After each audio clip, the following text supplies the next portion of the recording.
Hello, everyone. Welcome to Business Plans 101. My name is Mark Dolfini. It's so very good to see you. Very nice to meet you guys. I have got a lot of stuff to cover for today, and it's really good to have you. Good to have you join us here. We've already got a few people stacked up and joining us. So yeah, if you see me wearing a sweatshirt today, it's because I am in the Midwest, and it is very cold out. For those of you in the U.S., it was I think 14 degrees when we woke up, and the wind was blowing like 50 miles an hour. So the wind chill's like well below zero. For those of you who are in the rest of the world who don't use Fahrenheit, but Celsius, it's probably like minus, I don't know, like minus 10 degrees Celsius, and then add the wind chill on top of that. So it's a chilly one out there. All right, let me know where you are from. We've got people from all over the place. If you see me looking, and if you've been here before, first of all, I want to welcome you. If this is your first time with me, I'm humbled that you are spending your afternoon with me or evening with me, wherever you're joining from. We've got a few people joining from Paris. Is it Nagma? Oh, hang on a second. Let me just put this up on the screen. Nagma, I am joining from Paris, and my background is in home appliance industry. I was a senior executive. Very good. Well, glad that you could join us today. We've got some, let's see here, someone else from France, a spatial planner. Excellent. Okay, very good. We've got John from Tanzania, Africa, working a clothing shop. Very good. Benjamin joining from Winnipeg, starting a business. Excellent. You're in the right spot, and this is going to help you with the things we're going to be talking about today. Is it John? I'm sorry. Yeah, looks like John. It's going to be. I'm sorry. That was Benjamin. That was right. Winnipeg, starting a business. So the things we're going to be learning today is going to help you to help organize your thoughts in terms of what things that you're going to want to be working on first and foremost.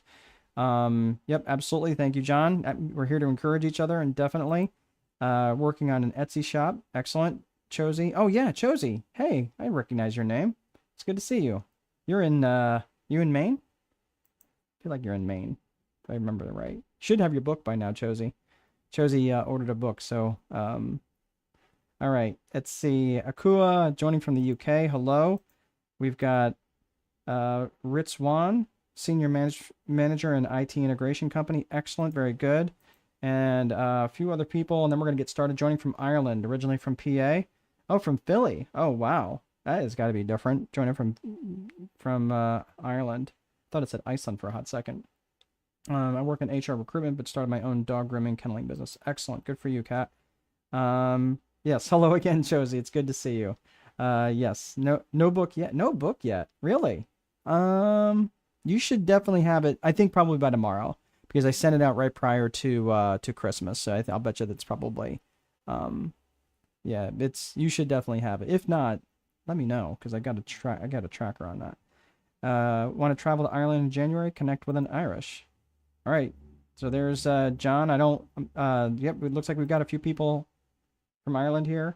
Ava from Florida, chronic illness and weight loss specialist practitioner. All right. There is her web address. All right. We're gonna get to it. So you guys continue to network. It's really good to see you guys. And just a couple of things that we're gonna hit today. So let me share my screen with you. First and foremost is, oh, I forgot to do that. Hold on one second. Let me share my screen here because what we're going to be covering is Business Plans 101, and we've got a lot to cover. And there we go. We've got a lot to cover, and there is going to be a lot of information that I'm going to try to cover within the next hour. I was trying to keep this thing down to right under an hour. There's just too much information, so we'll probably go a little past the next hour. So roughly an hour from now. And what we're going to be talking about is creating a strategic business plan. And this is about creating a strategy for your life and for your business. So if you're expecting to come here and learn a lot of just individual life and business hacks, this is not that, right? There's a marked difference between strategy and tactics, and there's no shortage of tactics that's out there. So if you want to scale, if you want to grow, if you're trying to just get some clarity by having a business plan put together, that's what this is going to do for you today. So let's get to it. We are going to be taking a strategic approach. Excuse me a second. Sorry, I am dry today. I've had this space heater on in our in my office here just because it is so flippin' cold outside that Yeah, everything is. I'm wearing a sweatshirt. It's chilly out. But so we're not going to get super granular. I know strategy sounds right super militant, but that's not really what that is about at all. It really is just about making sure that you are taking and applying the right things in the right order, and that's what strategy is all about. So I want to talk first and foremost about who this is for. This is either for new businesses or established businesses. And I just want you to understand that whether you have a new business or an established business, there's different reasons for you to have a business plan. And having a business plan is really important in a lot of different ways. You might be looking for funding, right? You might be looking for investors. You might just be looking for some clarity in your own business as you head into 2026. And that's going to be really critical. I often reference back to my business plan for the previous year because it's a living, breathing document. And what I'm going to be talking about specifically, and I'm going to go through my methodology and I'm going to foot that to an actual business plan that you guys can use. And I'm going to show you how to get that at the very end, where you can get a full download of this. Now, before you ask, let's see, guys, do you have video live? I'm not sure what you're asking. From Toronto, yes, I have it. Yep. Okay, so I'm not sure if you're having a video issue.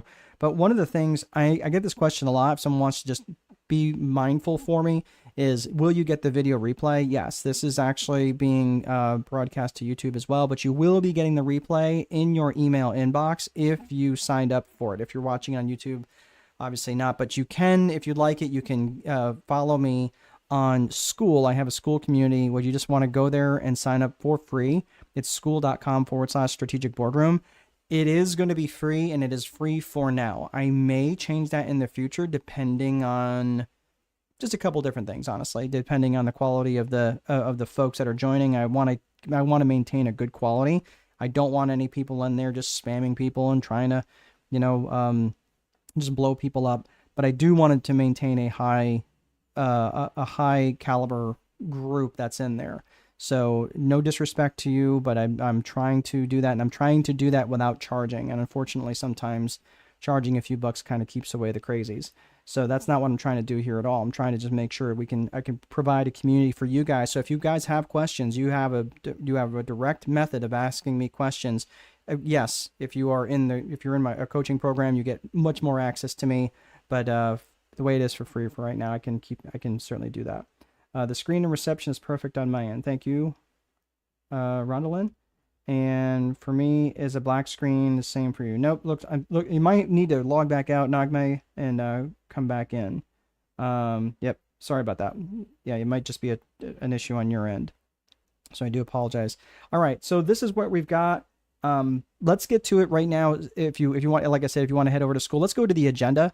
The agenda is we're going to be covering a number of different things here. We've got the framework, which is the personal and business framework. This is the framework that we're going to be talking about for putting together the business plan. Now, again, the actual business plan, I'm going to give you an entire template at the very end and show you how to download that. And you can carve it up any way that you like. But I'm going to be giving you a framework that I use to help with all the businesses that I work with and all the businesses that I've worked for.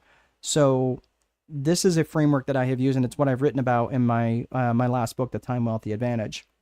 So we're going to be talking about that framework. Then we're going to be talking about the people. There's a people component that is absolutely critical when you're thinking about putting a business plan together. And so you've got to think about the people component, the human component, and of course the 4 core functions, which are true in every single business. And that is true in no matter if it's, whatever stage of business that you're in, you have to think of these 4 core functions. They are true in every single business. I don't care what kind of business it is. And then scaling this business, right? Many people often want to have growth. There is a difference between growth and scaling, but really right now it's just really being set to scale. And that's what all of that stuff is going to be preparing you for when you get to level 4. And then the 5th bullet point that we're going to be talking about today is actual different resources to set you up for success beyond today. So we're going to take an approach here around, first and foremost, is the systems, right? I look at a systems approach and a psychology approach. It's about systems and psychology. First and foremost, we're going to be talking about the systems. And the systems, everything that I talk about in the systems is going to be related to what I have written about in this book. And this book is back here on my shelf. You can see it. It's called the Time Wealthy Advantage. If you live outside the US and you'd like to get a copy of it, my best recommendation is to go on Amazon. You're going to get it way faster, and that's probably the best pricing that you're going to get that you can offer.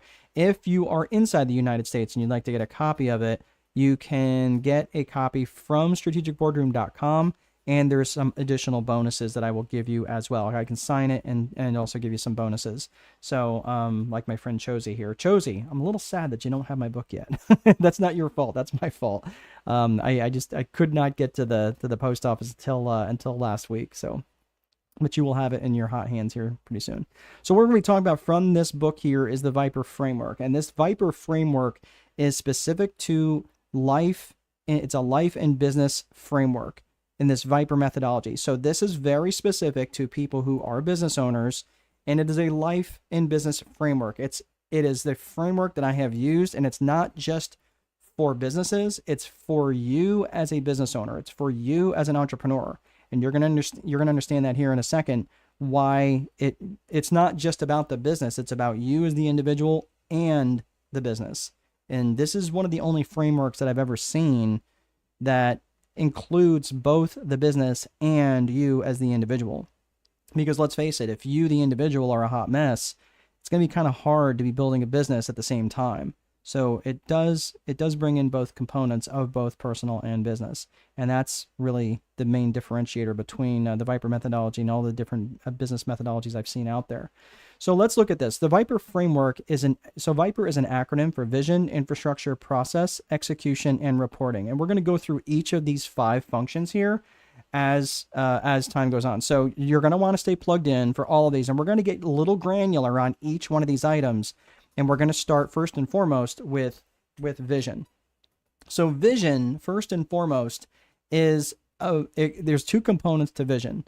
And in vision, there is personal vision and there's business vision. Now, personal vision and business vision, you got to keep in mind which of these 2 things is coming first. Which of these things are coming first, right? Personal vision. Personal vision is coming first. And the reason it's coming first is because the business exists to serve you, not the other way around. So when you think about your personal vision first, right, it's just a simple question. If you're thinking of the primary question of what is vision about, vision is like, where do you want to go?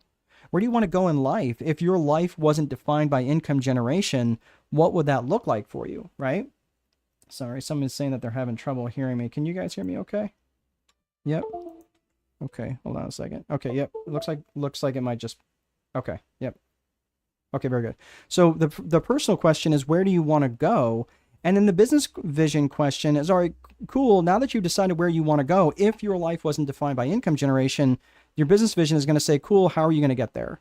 Right? So now we're going to reverse engineer this business that's going to serve you as the individual. And here's the interesting thing. I've worked with a lot of entrepreneurs. I've worked with a lot of business owners. I've sat in, I don't even know, hundreds of masterminds at this point.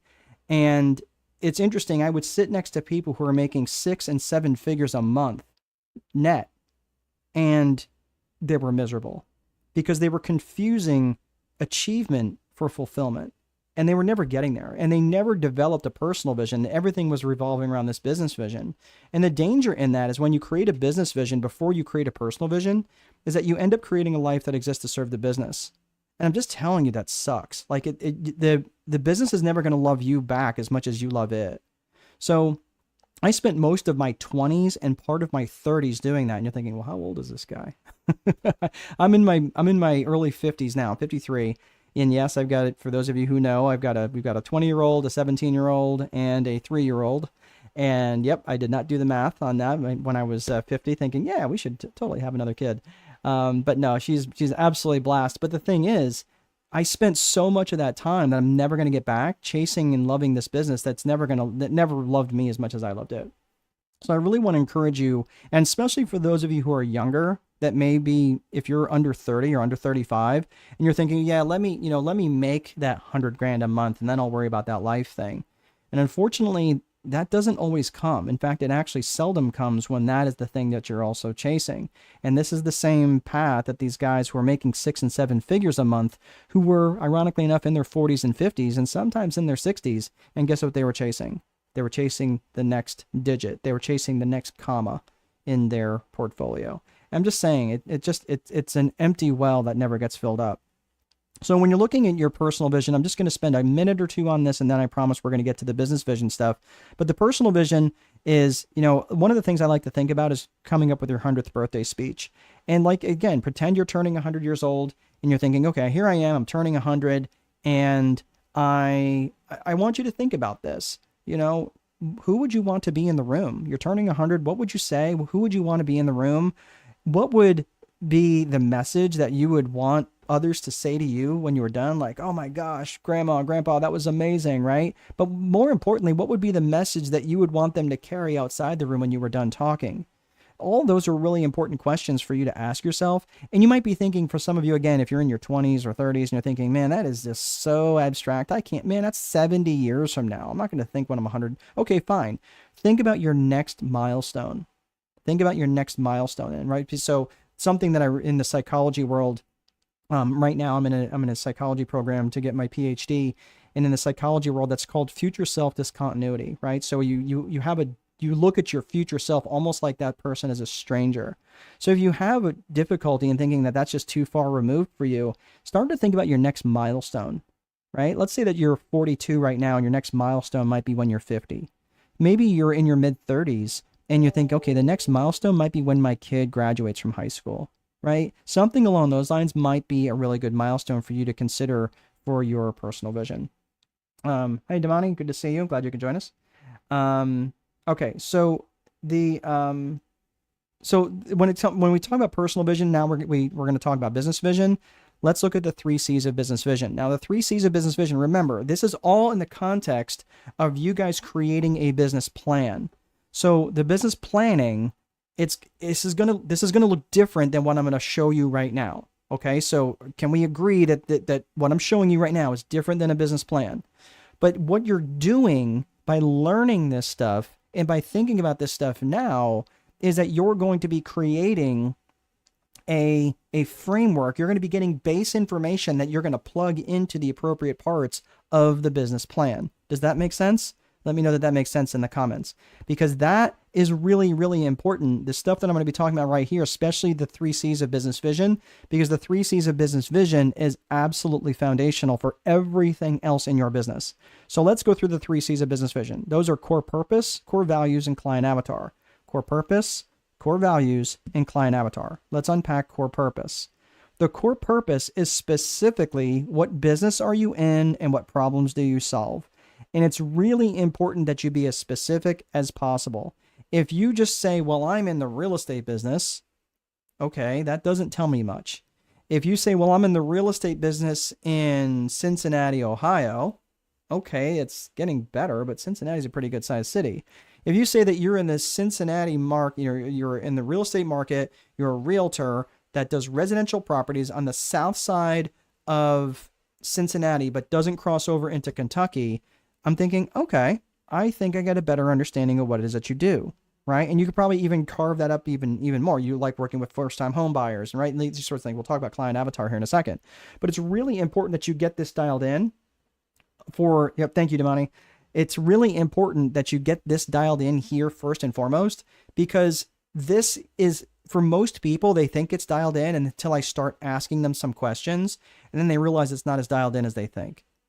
If someone were to ask you what it is that you do and you can't say that very, very clearly, very specifically, like for me in Strategic Boardroom, fundamentally, I save business owners time, because I spend a great deal of time researching, referencing, reading, and bringing information to them as their strategist, so they don't have to do all the reading and researching everything else that I do. That's what I do. As their strategist, it's my job to know as much information as possible so I can bring that to them like they are the president of the United States. I'm basically just the joint chief of staff, right? Like I am the chairman. And that's what I do. I don't have full power, but the president does. You do. And as your strategist, as your chief strategist, that's what I do for you. So this is important. Having that clarity in terms of what is it you do, there's real power in that. And just saying, well, I'm in IT or I build websites, Okay, you're getting there, but that doesn't tell me much. So it's really important that you get really, really specific in your core purpose, as specific as you possibly can. Now, let's talk about core values. Core values is what matters to you about this business, and how would the world be worse off if you went out of business? I can't tell you how important core values is to a company, especially if it's going to be one that you're going to be trying to grow later on. If you're going to be bringing people into your organization, which, by the way, for those of you trying to scale something, meaning I don't just mean grow is kind of linear, scale is exponential, right? If you're going to be scaling something, you have to bring people into your organization. And what I mean by that is because, like, you can only do so many things. You can't do all the things that need to get done. You have to rely on other people. Now, that might not necessarily be employees. That might mean vendors. That might mean some subcontractors. That might be somebody else. But when you define the company core values, that is really going to be important for you, because when you're defining your company core values, that's what defines company culture. And when you're defining company culture and company brand are inextricably linked. There's just no getting around that. And if you don't take the time to really get clear on what your company culture is, your company culture will get defined. The unfortunate thing is it's going to be defined by the strongest personality that's in the room, generally when you're not around. How would you like that? How would you like your company culture being defined by someone else? And what if that person is a narcissist, right? Like, this is why it's important that company cultures are defined by the leaders. So this is where you need to take time. Now, you might be thinking, well, how do I define my core values? Well, your core values are defined by you. Think about that. Your core values are defined by you. Has anybody ever had someone who was in their life that wandered off the reservation, right? It might have been someone you were romantically involved in. It might have been a friend, might have been a family member, right? Do you ever have that person that they started acting in a certain way that where they were just not doing the things that they should have been doing? You're like, oh my gosh, dude, you're heading down a path I can't follow. Has anybody ever had that? The violation of a core value is how you know, like, when you're willing to get up and act, that's how you know there's a violation of a core value. So that's how, like, we have many values, but we have only a few certain core values, things that we're really willing to get up off the couch and act on, right? I love peanut M&Ms, but I'm not willing to go to war over them. Right? Dude, take my peanut M&Ms. That's not a big deal. You break into my house, we're going to war, right? That's a difference, right? So I'm just saying there's a core value there, because me protecting my family is a big deal. So this is where I want you to start thinking. So is any of this making sense in terms of core values? I want you to take the time, set aside some of these things. And a lot of times it's easy to think of in the extremes, right? In the extremes of, like, you know, when you had to let someone go in a relationship, or when something was just so amazing that you would love to replicate it. What was something, a situation that you would love to replicate if you could? Those are generally where your core values, those limits are where your core values are defined. Yes, definitely. All right. Thank you, Damani. Anybody else out there? I see a bunch of people on there, but no one else is responding. All right. So I just want to make sure that you guys are getting this, because this isn't theory. This isn't hypothetical. The best businesses are the ones with the best defined company culture. And I'm not talking about, you know, the Netflixes of the world or anything along those lines. I'm not talking about the Southwest Airlines of the world. Thank you, Josie. Thank you, Miriam. I'm talking about companies that are right around the corner, that are probably knocking it down, probably making $1 million a month, that people in your town would love to work for, but they are not anywhere close to doing an IPO. Right? These are just really good businesses, very well run, because the core values are very clear about what they're about, even if they're not necessarily written down, but you are going to write them down. All right, so we talked about core purpose, we talked about core values. Now let's talk about client avatar. Client avatar is who specifically, and ideally do you want to serve? Who specifically and ideally do you want to serve? And this is important because, again, this is foundational for everything else you're going to do in your marketing. So if you don't know who you're going to service, it's going to be really, really difficult. If you don't know who you're trying to attract, it's going to be really, really difficult. So for those of you, it's interesting that for those of you who signed up for this, and many of you came through Eventbrite, many of you are looking for help with entrepreneurial endeavors. Guess what? that's because I was trying to attract you. I'm not trying to be weird about it. I'm trying to be transparent here. I was trying to attract you, and then maybe some of you might even buy some stuff. That's okay. And if you don't, that's okay. But the point is that I know who I'm trying to attract. If I was just saying, well, anybody who out there would love to be on a webinar, that makes no sense. But I was specific in terms of the title, Business Plans 101. I knew that that was important because I've researched my avatar. And again, I'm not trying to be weird here. I'm trying to be authentic. This is the sort of thing that you have to do. And sometimes you put stuff out there that's a complete turd. That's okay. I've failed way more than I've gotten it right, and I've still done pretty well in my life. So this is where you have to be really specific and like who specifically ideally do you want to serve, and what are their geographics, their demographics, and their psychographics. Where do they live, right? The geographics is, again, pretty straightforward, where they are. The demographics is who they are, right? Are they married? Are they single? Are they wealthy? Are they poor? Right? Are they educated? Are they not? So forth and so on. And their psychographics is how they think and how they buy. How they think and how they buy. And it's important that you take the time to go through these things here to make and really think about who it is that you want to serve and how you want to serve them through your core purpose. Okay, so those three things, I can't make it any simpler, but I'm telling you that many people are going to go through this and they're not going to do anything around these 3 C's of business vision. You've got to have all 3 of these. But in terms of the psychographics is how they think and how they buy. And when you start to think about psychographics, I want you to think of the phrase ALIA. That's ALIA, their attitudes, their lifestyles, their interests, and their aspirations and goals. Take the time and go through this, not right now, don't multitask, but stay plugged in. But at some point, I want you to think about what are their attitudes on life? What are their thoughts on politics? Do they read? What do they like watching NASCAR? Do they like watching, soccer, or do they like watching American football, right? See what I did there? So, but like what I'm saying is these are the sorts of things that are important, that once you understand what things that interest them, you have different ways to reach them. Okay? So this is why it's important for you to take that time and get really clear on that. All right. So those are the 3 C's of business vision: core purpose, core values, and client avatars. So let me do a pulse check. Is everybody understanding here? Go ahead and write in, core, like which one of these things out of these 3, which one of these things you really feel like you have dialed in? Just out of these 3, which one of these 3 do you feel like you have dialed in? Do you have core purpose dialed in, core values dialed in, or client avatar, or none of them, right? You've got some work to do. This will give me an opportunity to take a drink.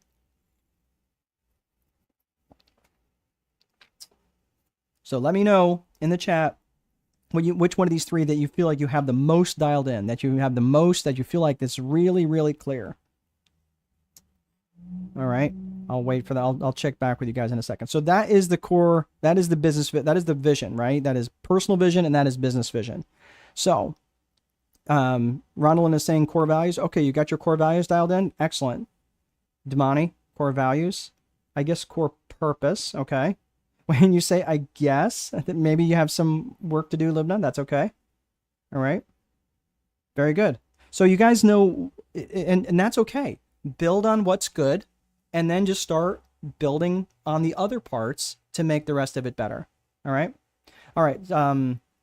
I suppose core avatar, or client avatar. Okay.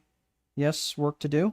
I'm not realizing I have a lot to work on, but most dialed in for me is probably client avatar. Okay. Very good. Rural Ireland, so local clients. Excellent. Core values, Nagma. Okay, very good.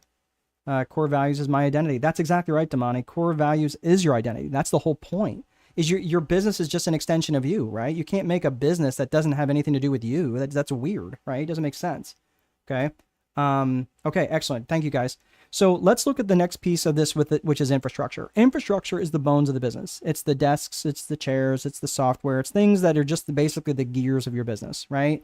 And these are all the things that most people just don't really want to think about, right? It's the desks and chairs, the computers, the software, the phone systems, right? Websites and stuff like that. And this is just the basic infrastructure that your business will run on. And things like payment processing and your accounting software and things like that no one really ever gives any thought to until I actually need it. And they go, oh yeah, I guess I need to set some money aside for that, right? This is where I want you to start thinking about this stuff now. So why does vision come first? Why does vision come before infrastructure? Well, the reason vision becomes before infrastructure is, remember, what's the main circuit breaker that we're looking at here? The main circuit breaker that we're looking at is personal vision. This whole thing exists for your personal vision, right? So the reason vision comes first is because let's say that Chosi, in part of her vision, is to lay on the beach for 2 months out of the year rubbing cocoa butter on her belly. Okay, it's a fine vision. The thing is, if she designs an infrastructure that requires her to return emails and phone calls in a timely manner, that's going to be a terrible experience for her when she's trying to lay on the beach rubbing cocoa butter on her belly. Okay, so this is why I want you to give some thought to infrastructure after you've created the vision. Is that making sense? All right, so think about infrastructure. Think about vision first, personal vision, business vision. Then you're going to be reverse engineering that infrastructure that's going to be with that mind of your vision for the future. So you're going to create the infrastructure that's in alignment with that vision for the future. Sorry if I said that wrong. So the Viper method, again, so far we talked about vision, we talked about infrastructure. Let's talk about process. Process is simply how you do stuff. And it's really not that complex, right? It's just kind of how you do stuff from a day to day, right? And then that's the tactical stuff, right? So there's tactical component to process and there's a strategic component to process. Let's talk about tactical. Tactical, like I said, is just basically how you do stuff from a day-to-day perspective. Your standard operating procedures, right? For any of my military folks out there, you know what I'm talking about. Your standard operating procedures. Those are the sorts of things that you have. Your checklists. I'm going to come back to your questions in just a second, Vinny. It's your checklist items. It's your day-to-day things that you do, like your opening procedures, your closing procedures, how you answer the phone, how you prepare bank deposits, all of those things that are really important from a day-to-day perspective. And it's all the boring stuff that no one ever wants to take the time to actually document, right?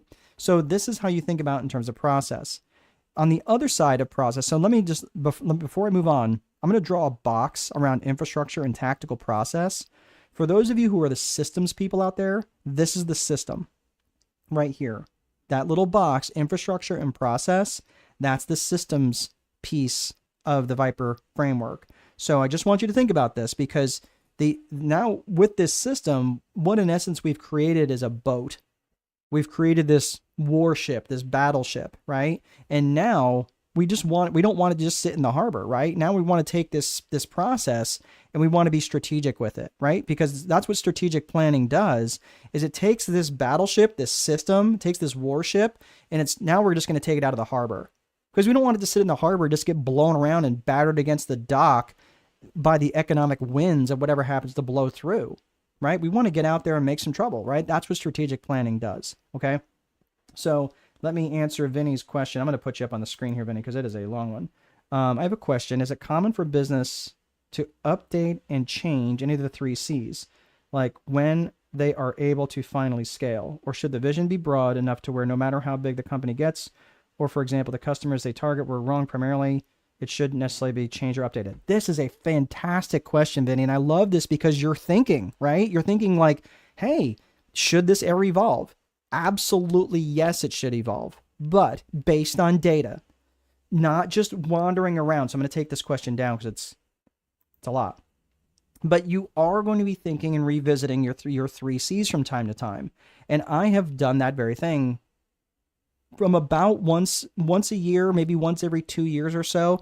I start looking at the strategic direction. But what's the main circuit breaker that I'm looking at?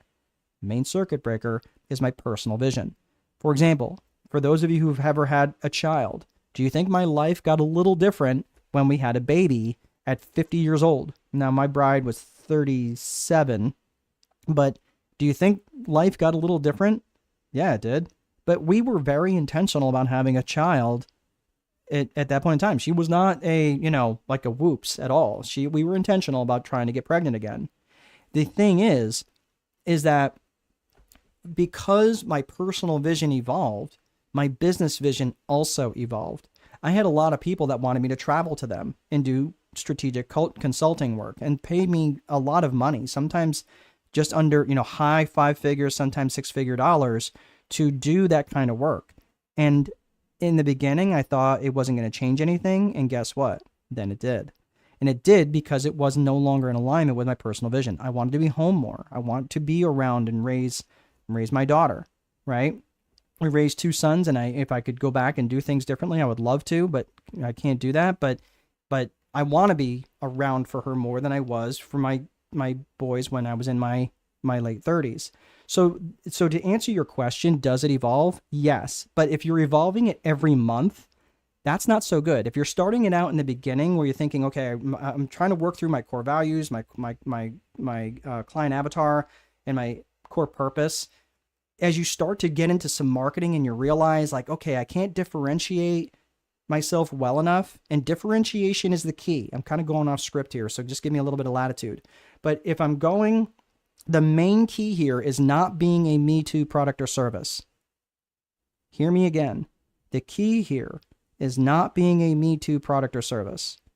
You might, like, people often refer to me as a business coach, and I get that because I do help them with lots of business things, and sometimes I do business coaching, right? That's a methodology that I will use. It's more of a framework or a method than necessarily a title.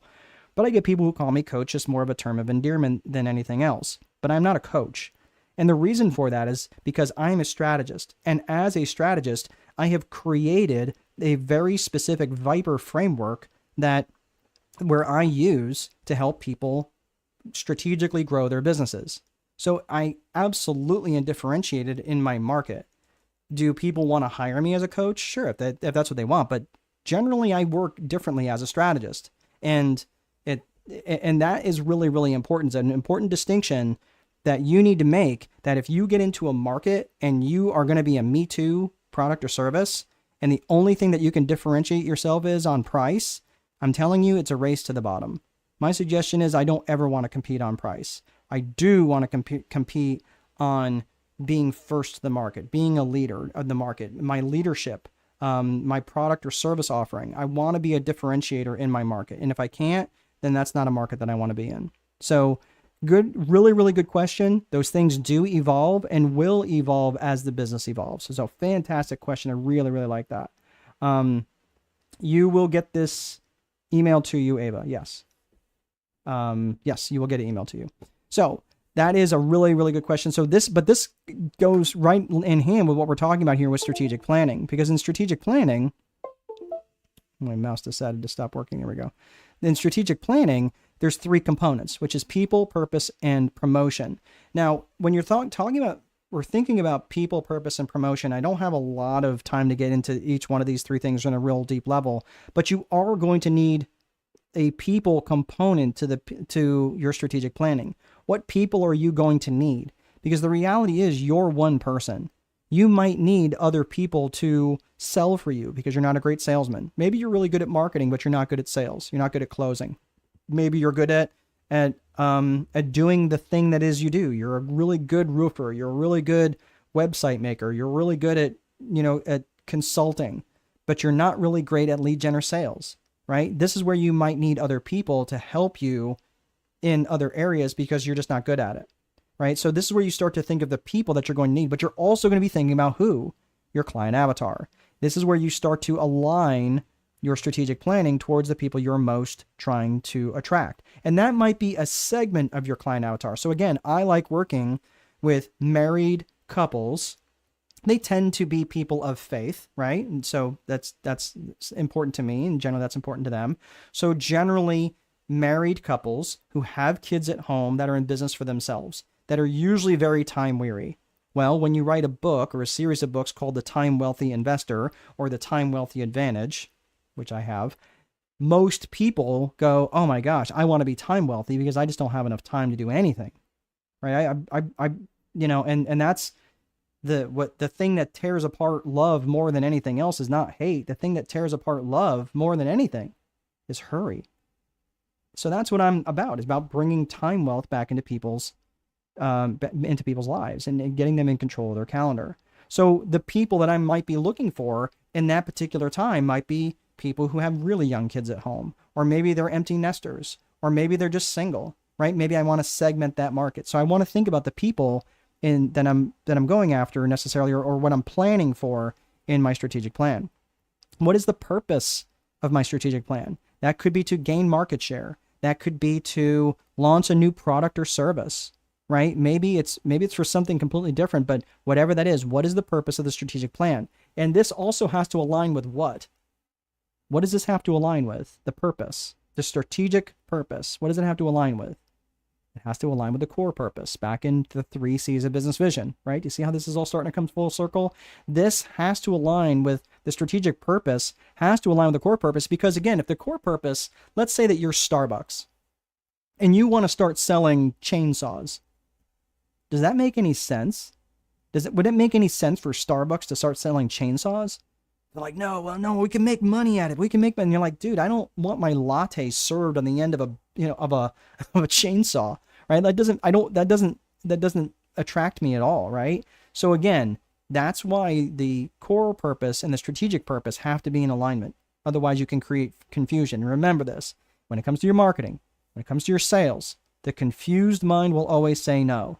So this is why it's really important that you are really clear about your core purpose, your core values, and your client avatar. You have got to be dialed in, because it doesn't magically get more clear from when it leaves your lips to when it hits their ears. It doesn't happen. If anything, it gets more muddy, not less clear, or not more clear. So that is the core purpose. The last piece of this is promotion. Promotion is just letting the world know. It's just blabbing about it. It's letting, once this plan is conceived, it is letting people inside your organization and outside your organization know all about it. So this is outside your organization. You might need to be communicating with your vendors. You might need to be communicating with your avatar, right? The people through your marketing efforts, right? You might need to be communicating with your suppliers. That would be important. And what about internally? Internally would be communicating with the people who are working with you, right? Well, that might be vendors as well, but also would be your subcontractors, the people who are actually doing the work, or your employees. And you have to repeat yourself quite often. So that is the strategic planning. It involves people, purpose, and promotion. So we're rounding the turn here on process. We talked tactical, strategic.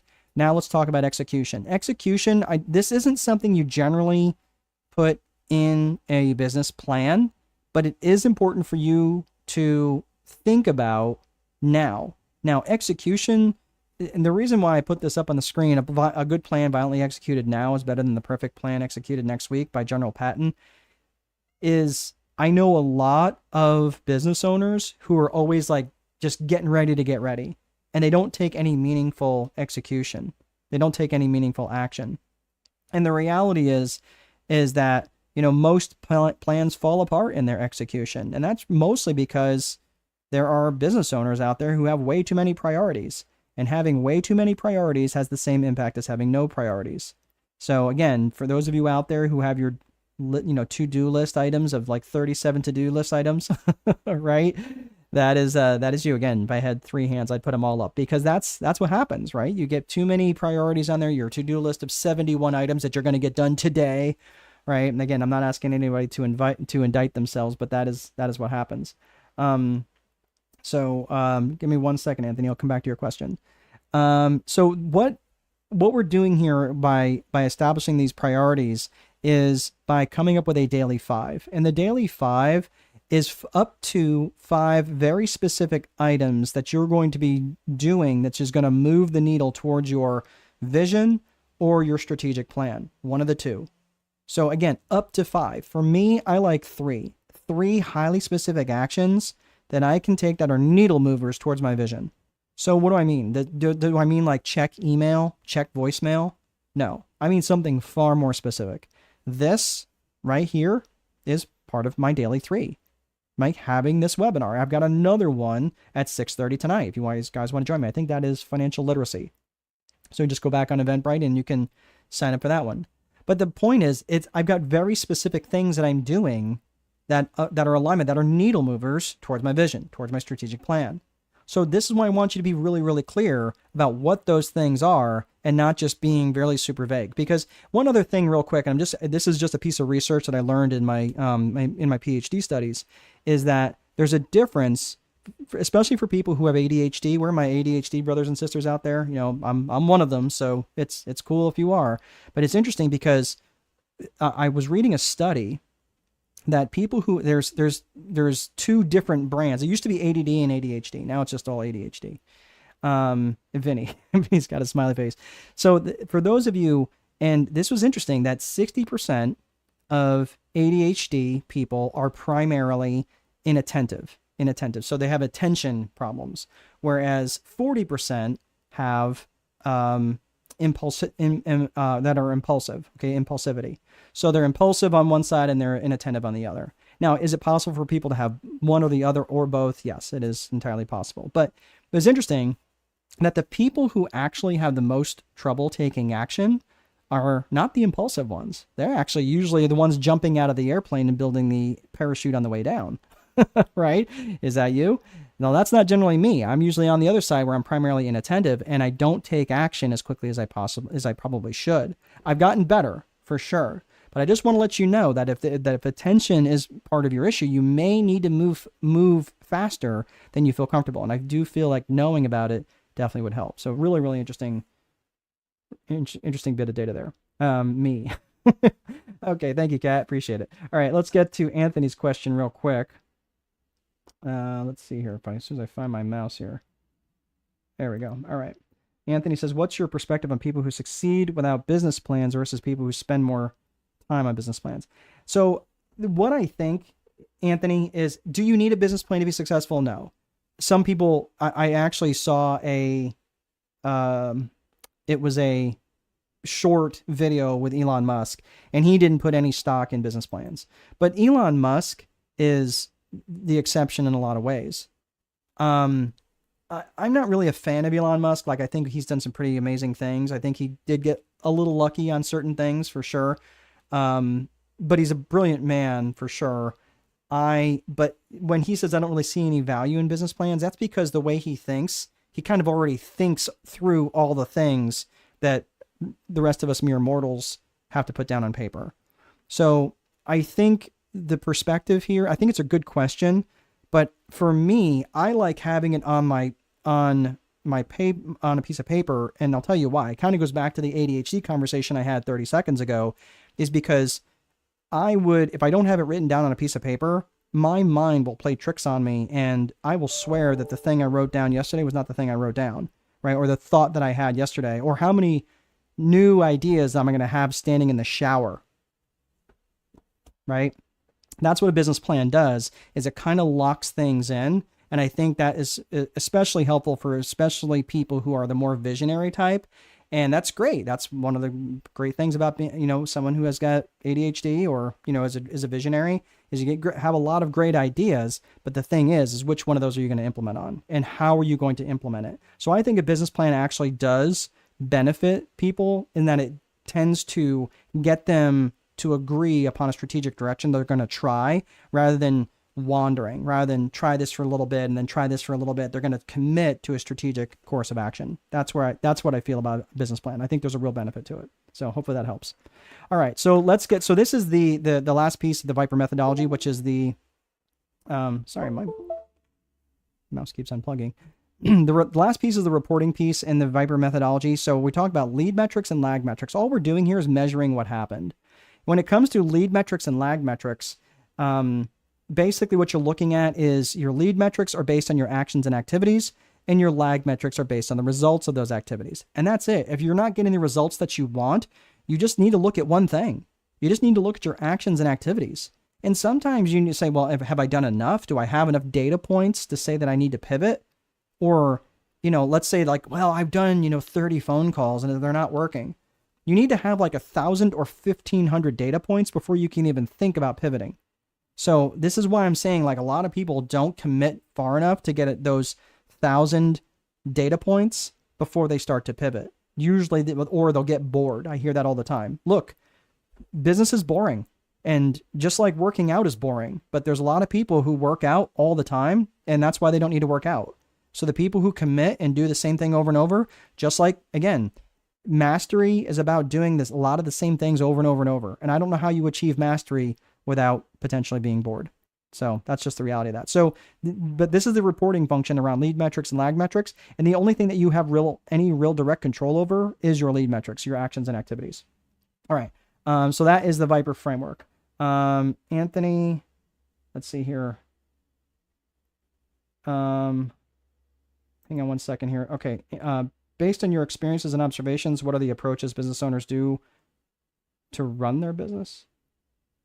Based on your, what are the approaches business owners? I'm not sure what your question is. What approaches business owners do to run their business? I'm not sure your question. Maybe you can reword that a little bit. I apologize. Yeah, I'm not picking up what you're saying.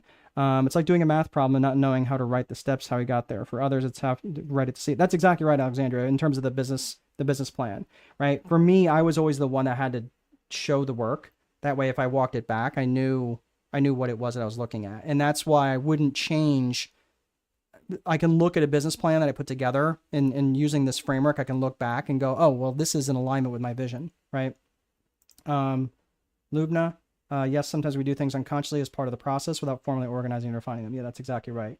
Damani, motivation and effort is awful. You do what's uncomfortable until it becomes comfortable. Yep, habit systems have changed my life. That's exactly right, Damani. Yeah, that's exactly right.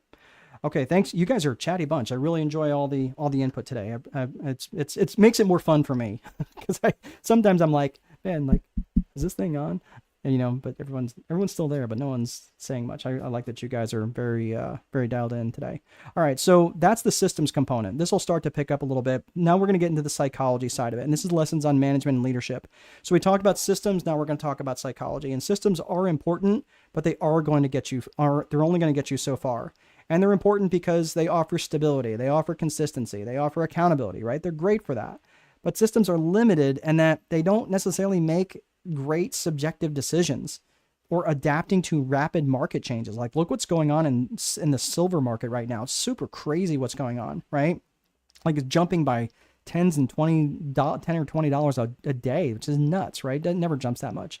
So coming up with creative solutions is not really what systems are for. And really also maintaining human connections. That's not really what a system does. I mean, you can use it to a certain degree, but maintaining a human connection is not really what a system does, right? So when you're talking about psychology, we're talking about personal and individual psychology, and we're talking about business and organizational psychology.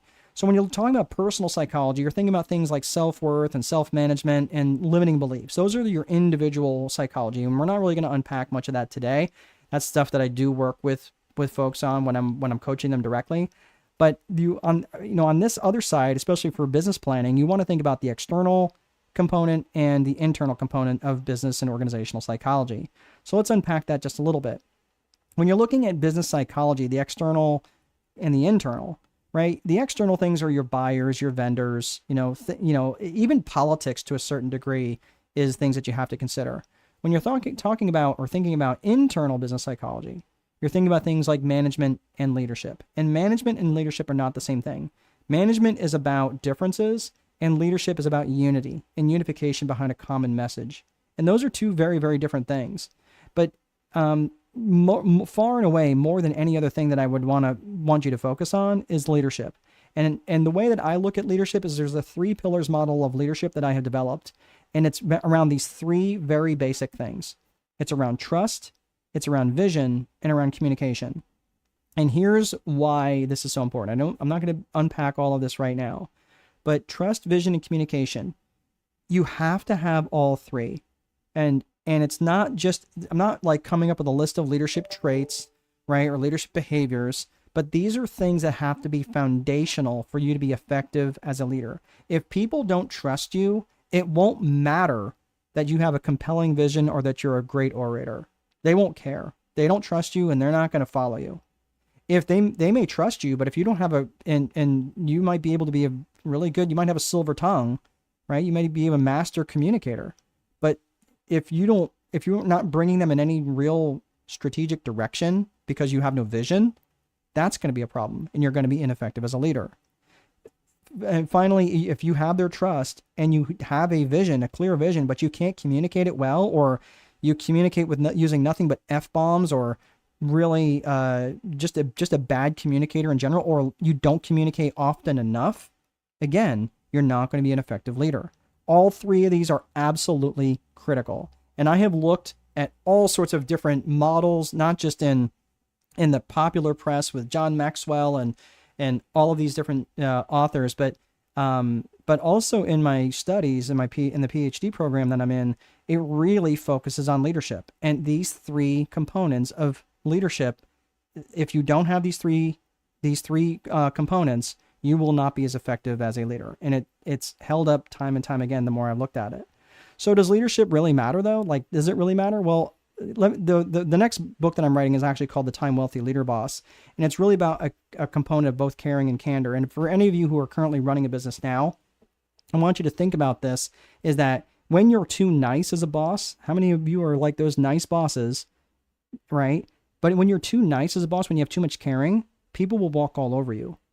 If you don't have enough candor, right? Or if you have too much candor and not enough caring, people are going to treat you like a tyrant, and they're not going to do any more discretionary effort. They're not going to give you one more minute of time because they're just like, screw that guy. I don't like him, right? He doesn't care about me. You have to have an equal mix of both caring and candor to be an effective boss. And that's what the Leader Boss is actually going to be published, looking probably in the summer of 2026. So that should be out.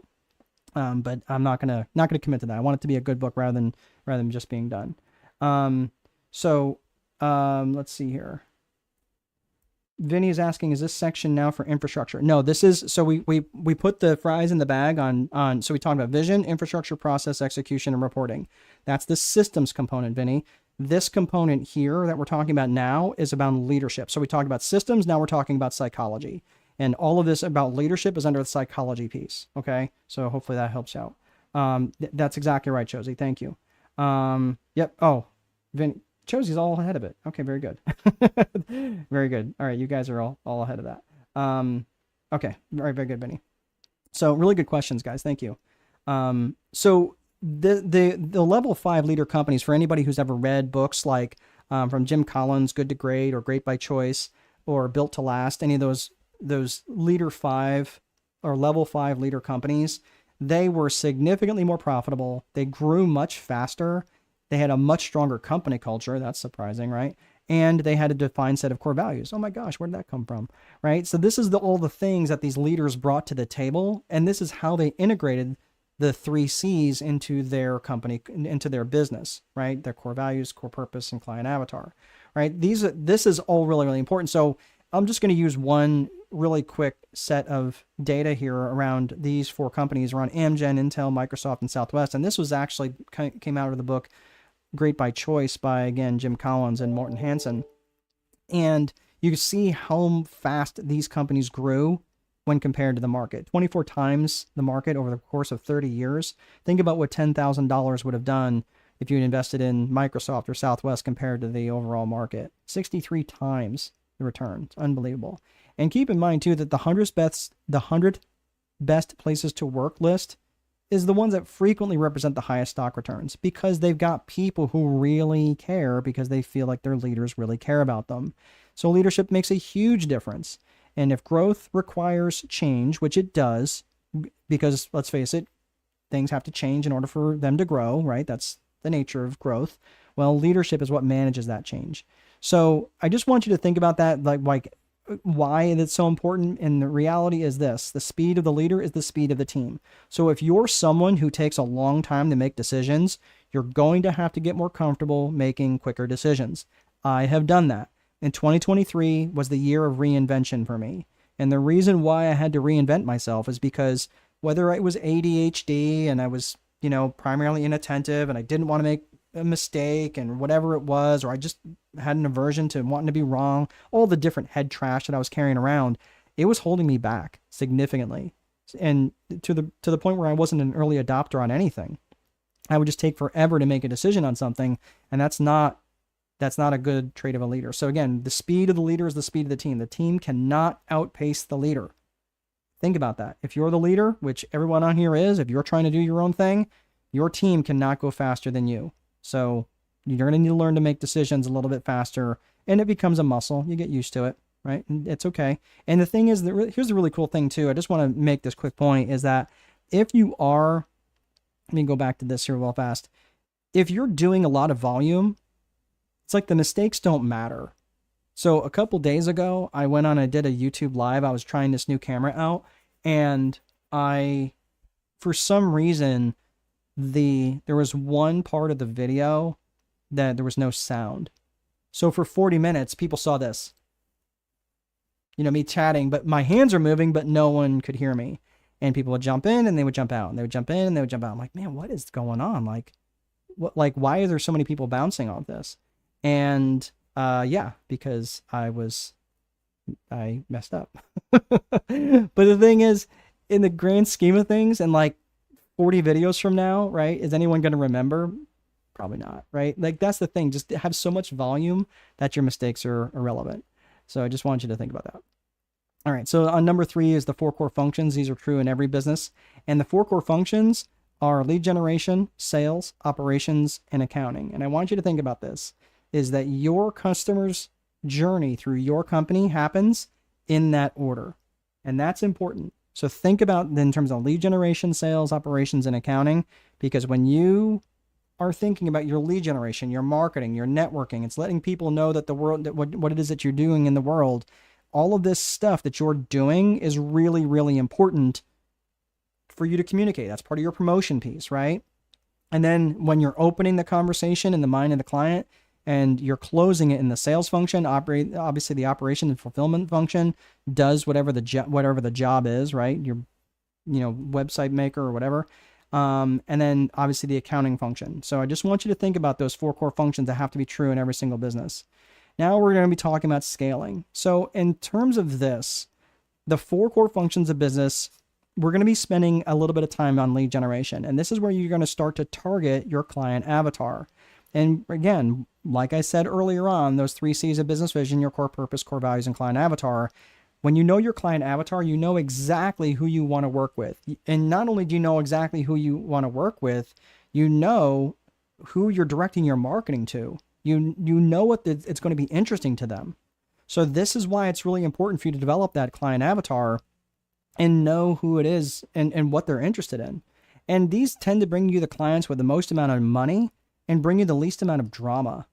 I'm telling you, like, when you start to cutting back on price and giving up on your core values and start, just going against your own rules, I'm telling you, it will work against you almost every single time.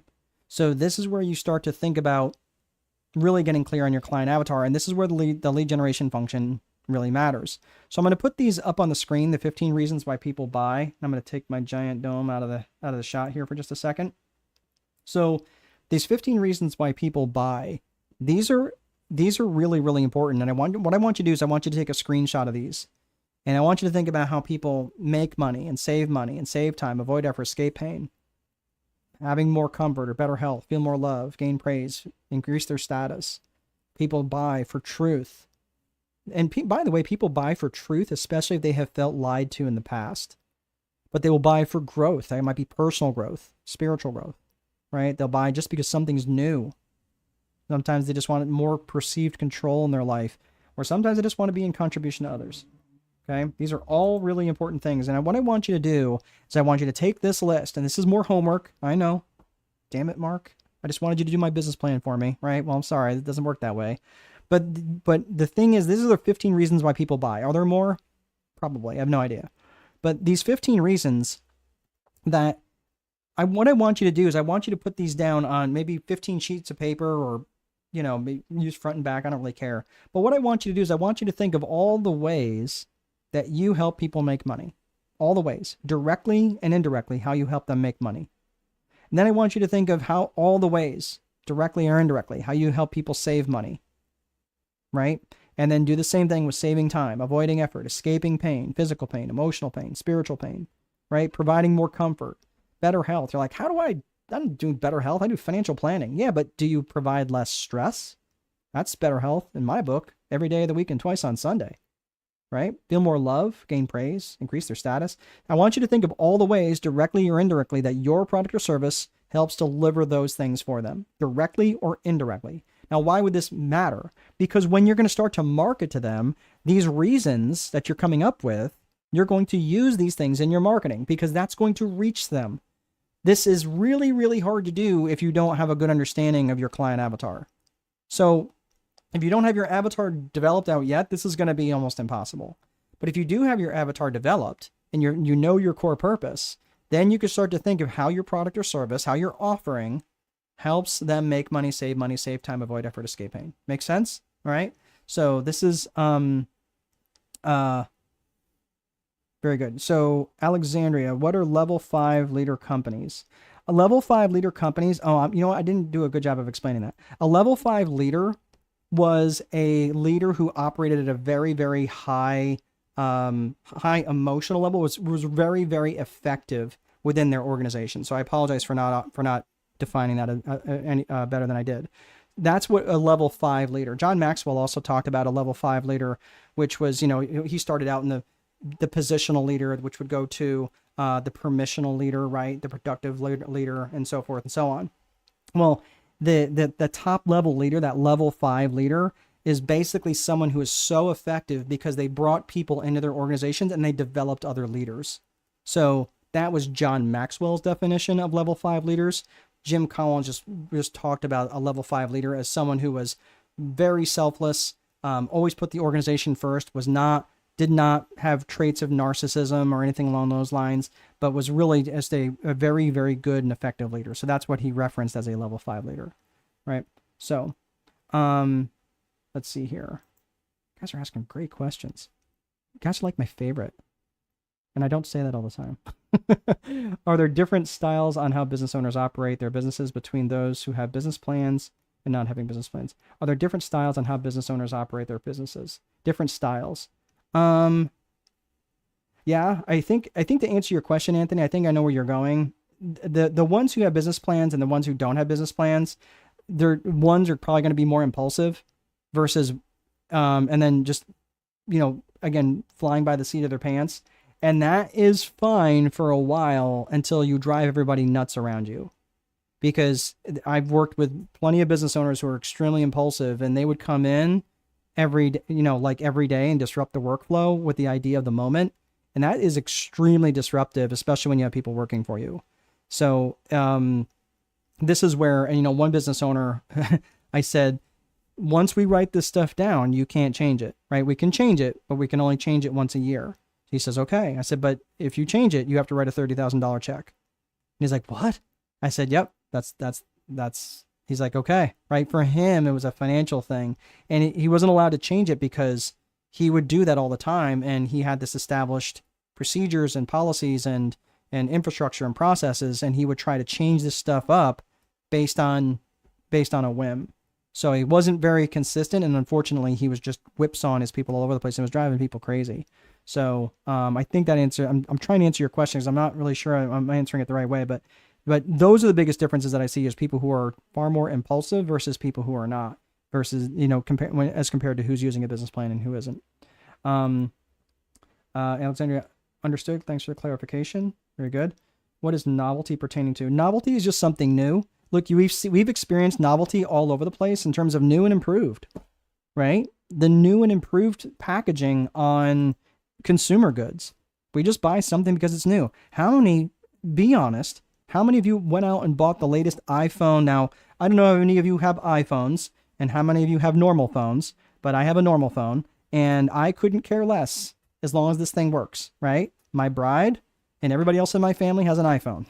I am the last holdout. But the thing is, there are people who cannot live without the latest version of something. Right? The latest iPhone, what iteration are they on? Like the 18 or something? I don't even know. But the point is, like, some people just want to buy something because it's new. So they'll buy something just because it's different, because it's novel. All right. So, very good. Vinny, both can sail.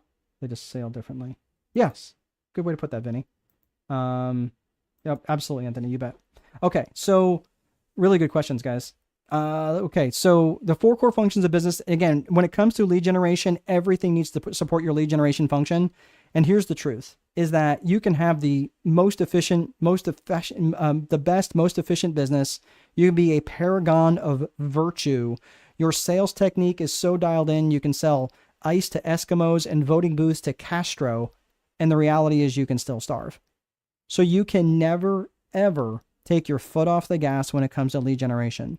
And your lead generation activities are, honestly, if you're trying to grow your business, they need to be around 60 to 70% of your activities. If you're trying to scale your business, they need to be probably closer to 90%. And you probably have to have other people that are going to help you scale, because one person, it's almost always too much for one person, depending on the business. Just depends on what it is. So that's the lead generation function. So again, the sales function. So we talked about lead generation. And the reason I'm bringing that up is because in your business plan has to support your lead generation function. Like, you have to be defining that stuff now. You have to be thinking about that stuff now.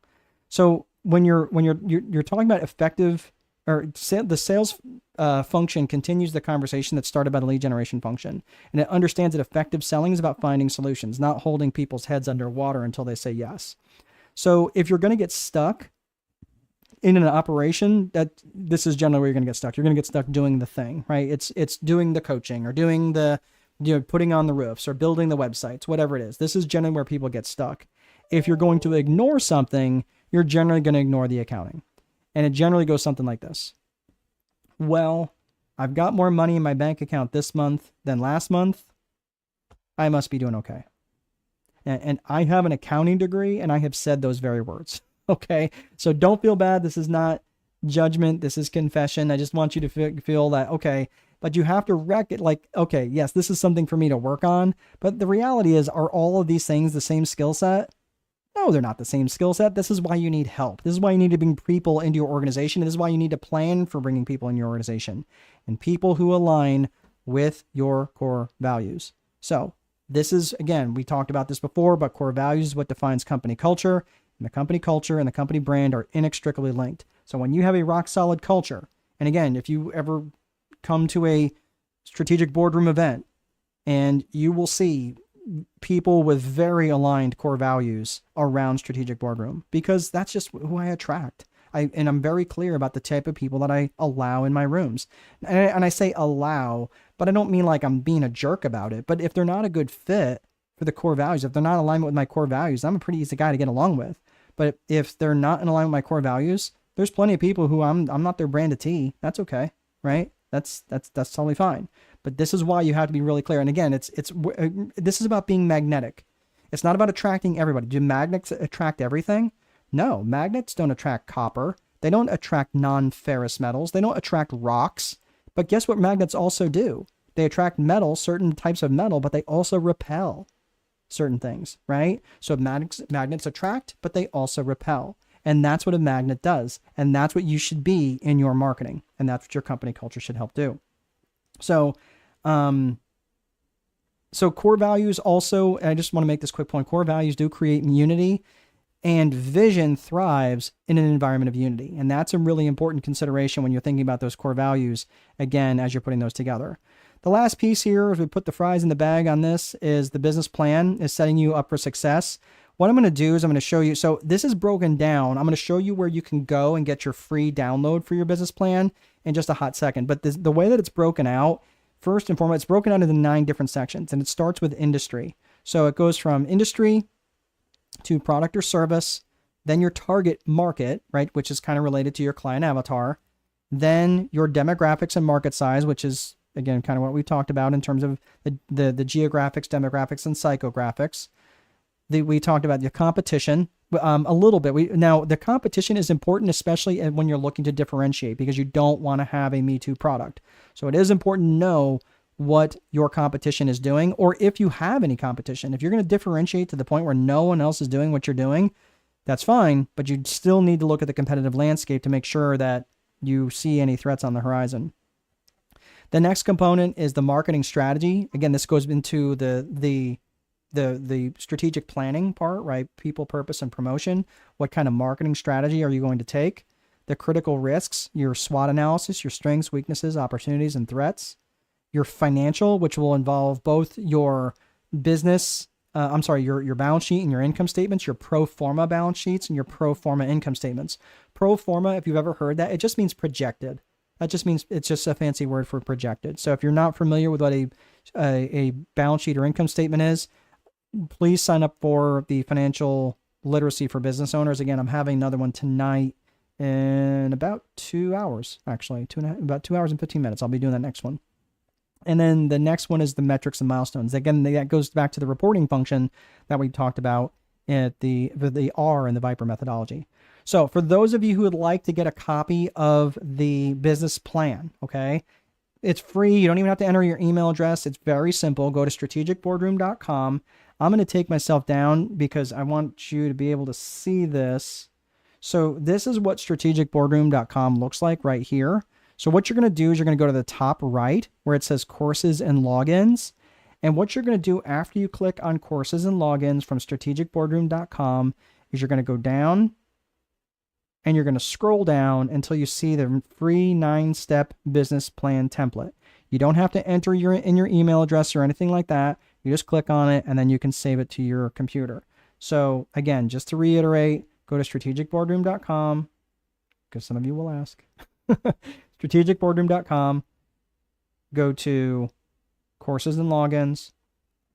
Scroll down a little bit. Go to the free 9-step business plan template and you can just get it right from there. You don't even have to enter your email address or anything like that. It's just right there on the website.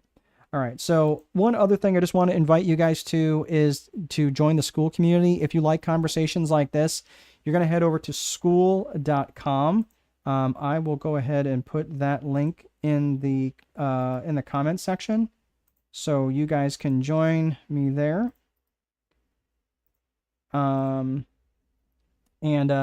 There's no cost to join that as it is right now, but I may change that, like I said earlier on, just depending on the quality of the conversations and things that are happening in there, because I don't want a group of people that are going to be in there causing trouble or anything. I want it to be high quality. Let's see. Vinny's got a question. Another way to look at how business owners operate when they have different styles of priorities. Area with plan, without plan. Decision making, structured, intuitive, speed, moderate, fast. Oh, okay. I see what you're doing here. So, so in terms of the area, they either have a with a plan or without a plan. Right, gotcha. Decision making, it's either structured or intuitive. Speed is moderate or fast. Scalability, high or limited. Stress level, low or higher. Investor readiness, strong or weak. Adaptable. Right, yep, very good. Yeah, that's good. That's a good framework. Good for you. All right. Okay, so that is everything I have there. So if you'd like to join me at school.com/strategic boardroom, you can just head there.